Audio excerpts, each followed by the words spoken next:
Hi, it's Carolyn. I'm here to help you learn how to bake and decorate amazing cakes. And in this video, I'm going to show you how to decorate this Too Groovy cake. And my cakes are already frosted and in the refrigerator waiting to go. I have tons of videos showing you how I do the baking and frosting process, and I will link them in the description. And I will also link down there any tools that I use and any other videos that I reference. And I will also let you know how much I charged for this cake. So let's get started. We're going to start by stacking the cake, and I always wash my hands whenever I handle my cakes. I'm putting my sewing ruler down into the cake to measure how tall the straws have to be. I'm marking it with a marker, then taking my scissors and cutting that marker off and throwing that piece away, putting all the straws.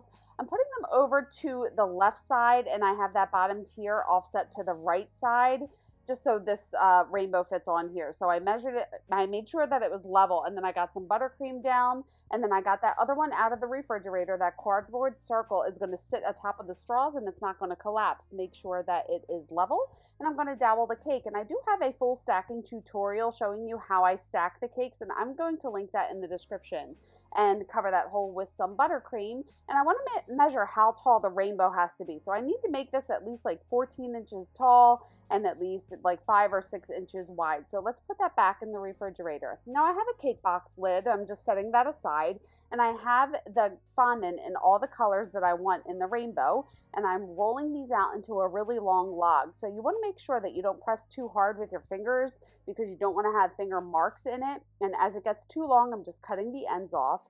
And I just want to, like, I'm starting in the center, and then I'm opening my hands out and just trying to get this to an even thickness.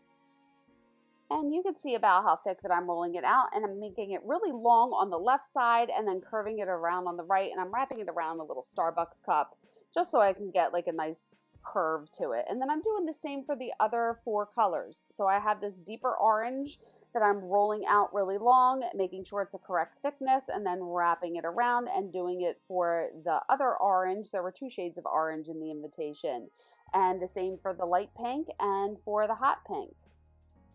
And then I should have put this on the cake box lid to start. That was so stupid. So now I need to transfer it, and I ruined it, so I need to fix it again.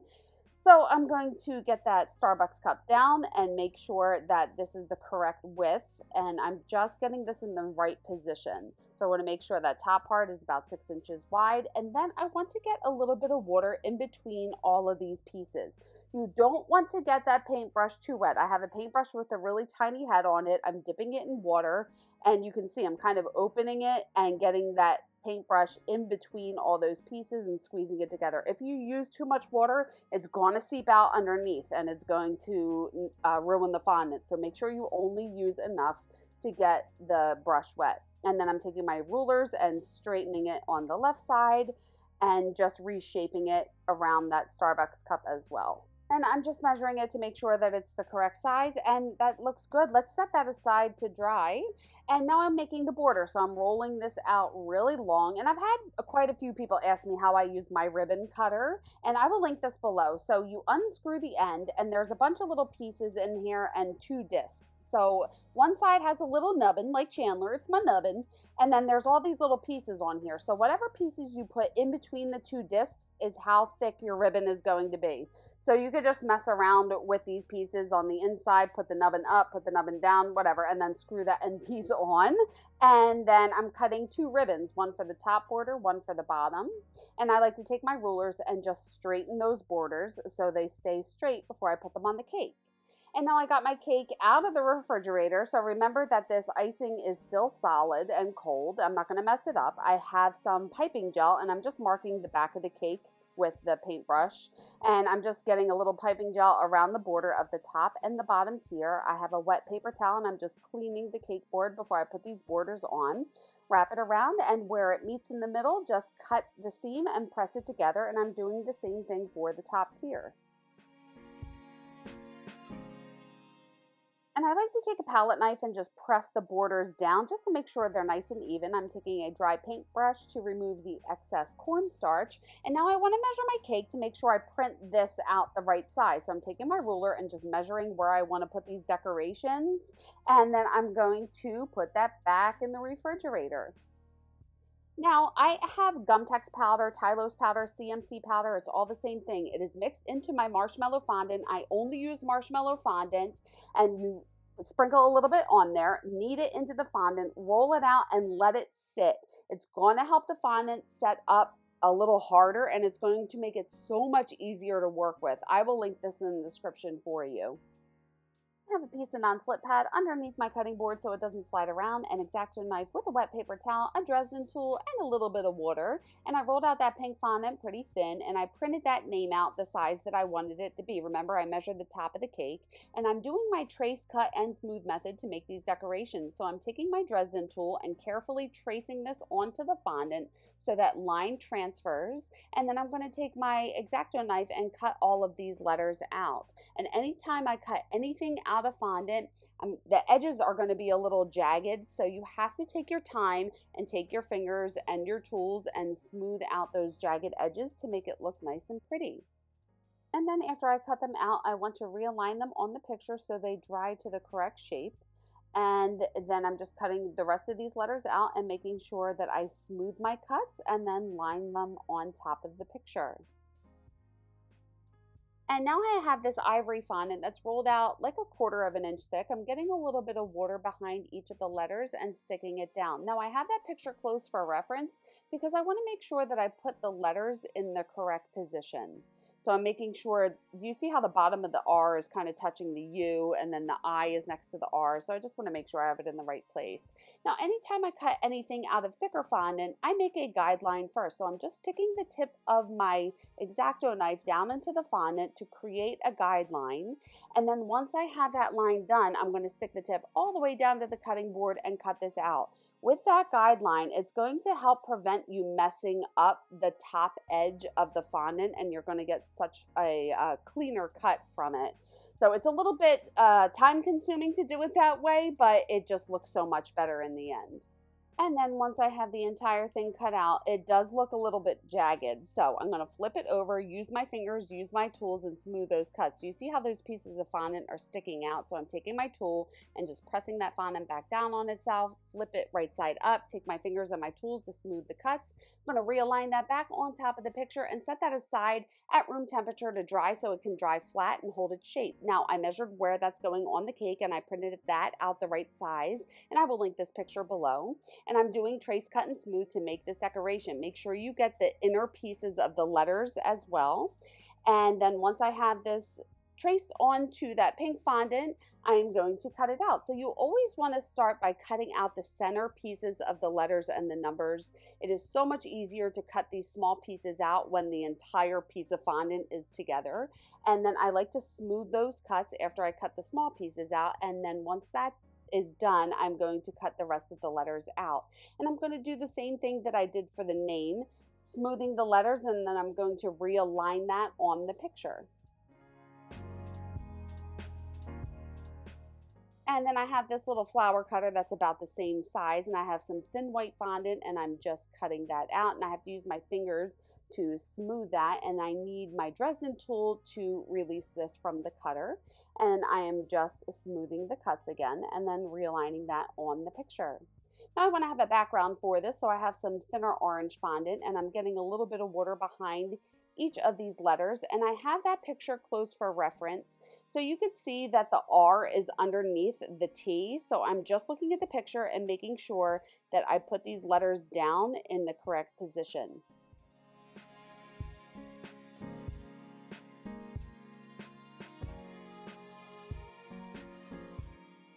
And once that's done, I'm getting really close and I'm just cutting an even border around the entire thing.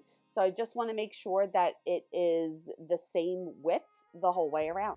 And once that's all cut out, do I even need to say it anymore? I'm taking my fingers and my tools and taking my time and smoothing those jagged edges, realign that on top of the picture. I do not want this to dry. I want it to stay pliable, so I'm going to store it in a Ziploc bag until I'm ready to put it on the cake.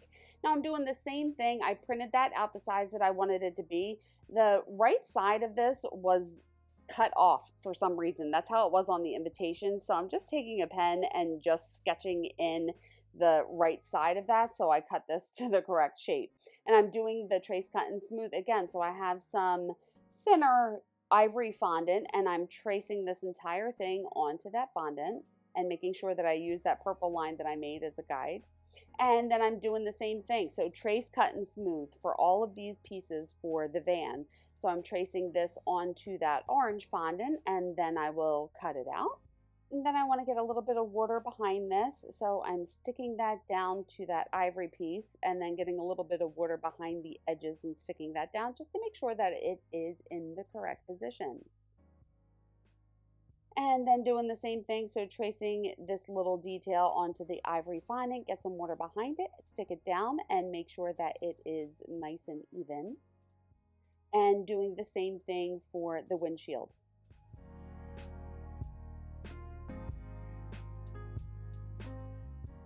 And for the windshield, I want a thin brown border around it, so I put it on a piece of brown fondant and cut that out. And then I got a little bit of water behind that and stuck that down.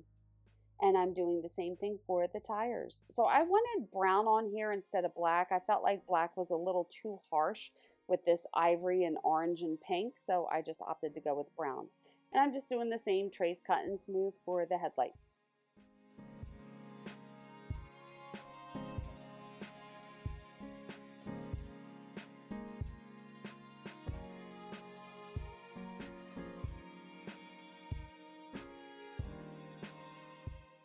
And then getting a little bit of water behind each of the headlights and sticking that down to the ivory fondant.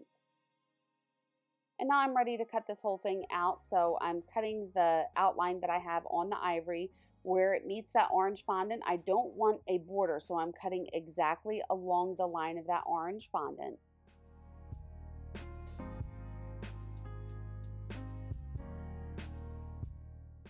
And just deepening that line with my Dresden tool. And just adding some detail in the tires to match the picture.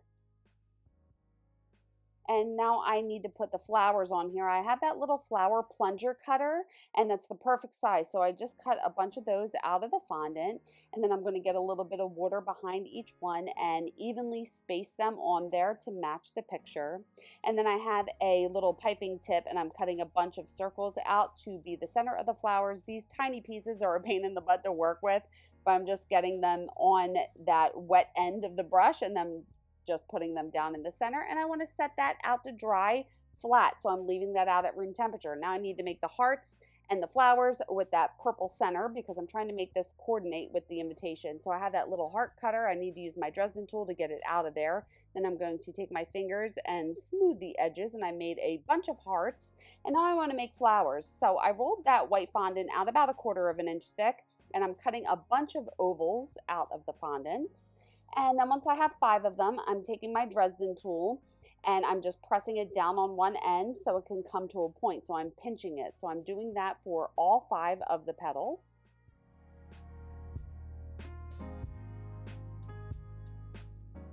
And then I'm getting water on the edge of the tip for each of the 5 petals so this can all stick together in the middle. And then let's simply press that together. And then I'm using my piping tip to cut the centerpiece of purple fondant and sticking that down. Let's do that again. So now I'm using a smaller oval cutter, cutting 5 petals and using my Dresden tool to push it down to a point and squeezing it, getting some water down on the edges and then pushing all of those 5 petals together. And this time I used a little ball tool to make an indent in the center and then getting some water behind that centerpiece and putting it down. And that looks good. Let's set those aside to dry. Now I got this out of the refrigerator, and that rainbow I flipped over and then I flipped over again. Every day I kept flipping it over so it could dry on both sides, so that dried really hard. I just dusted the excess cornstarch off of it, and I just want to trim this. So I'm holding it up to see how much I need to trim off of the bottom. And I was so annoyed. I made it too small, and you can't see it because my hand is in the way, but I can fix it. I need to just dig a little bit of this cake out so this can countersink down into the cake. So I'm making a little mark where it's going to touch the cake. I'm taking my palette knife and I'm cutting a piece of the icing and the cake out of there. So I'm just scooping it out and throwing that away, scooping out some of the cake and tossing that aside. And then I put that down in there, and I still needed to get a little bit more cake out of there. So I'm just digging it out with my palette knife.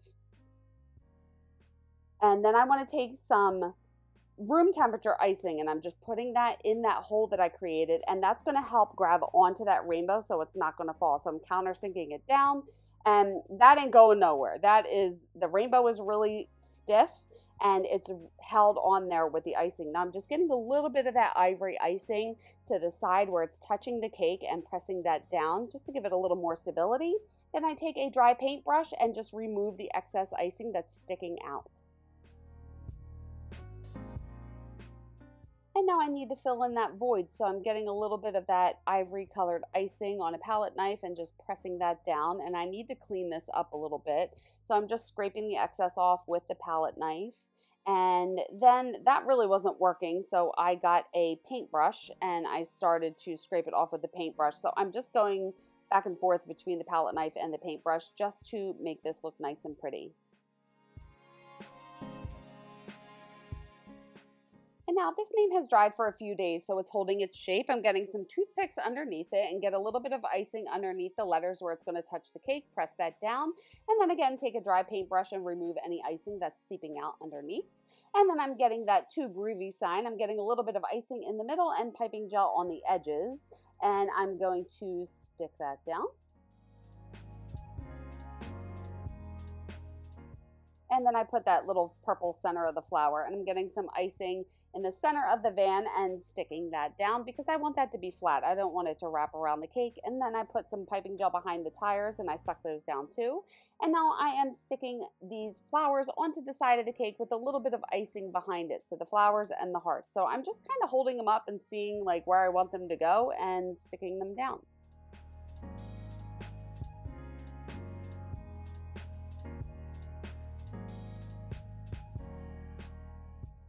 Now this one I'm getting a toothpick underneath it, and I want it to stand up straight. So I got a little bit of icing on those petals where it's going to stick to the cake, and then using my dry paintbrush to remove the excess icing, and doing the same thing for the heart. So I got half a toothpick underneath the heart, and I'm sticking that down.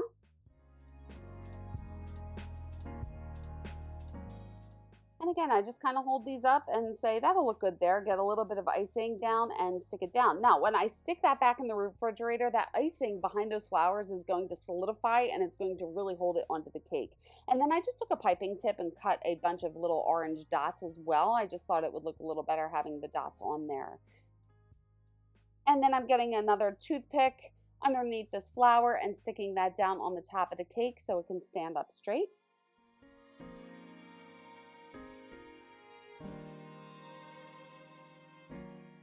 And do you see how I'm angling the toothpick into the center of the cake so it doesn't stick out the side? And then I'm hammering half a toothpick into the cake board, take my snips and cut the excess off. And then I'm getting a little bit of piping gel underneath the heart and sticking that down so it can stand up straight. Doing it again, half of a toothpick down into the cake board, cut the excess off with my snips, and then slide that heart down there.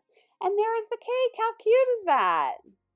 So there you go. How much fun is this cake? And I have done this rainbow a couple times, and I recently made a video showing you how I do a rainbow unicorn cake, and I did the same technique. So you could just take the techniques that you learn in this video and use them to make something unique. And I'm going to link the pictures that I used down in the description for you.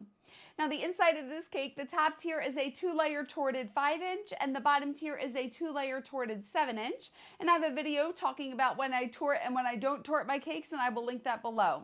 It feeds 25 to 30 people. How much did I charge? This one was $425. So I think that's it. What new techniques did you learn in this video? I would love to know. Leave it in the comments below. And just a reminder, I do have a Cake Academy membership program where I can help you elevate your cakes to the next level. All of the information is down in the description. Please like this video if you liked it, and if you're enjoying my tutorials, I would be so grateful if you could buy me a coffee. My link is down below. And I would love it if you would keep in touch on socials, and you could check out my website. And if you want to stick around, you can watch this video next and hit subscribe and the bell if you haven't already. Thank you so much for watching. I love you guys. And remember, it's cake. Have fun. I will see you on the next one. Bye.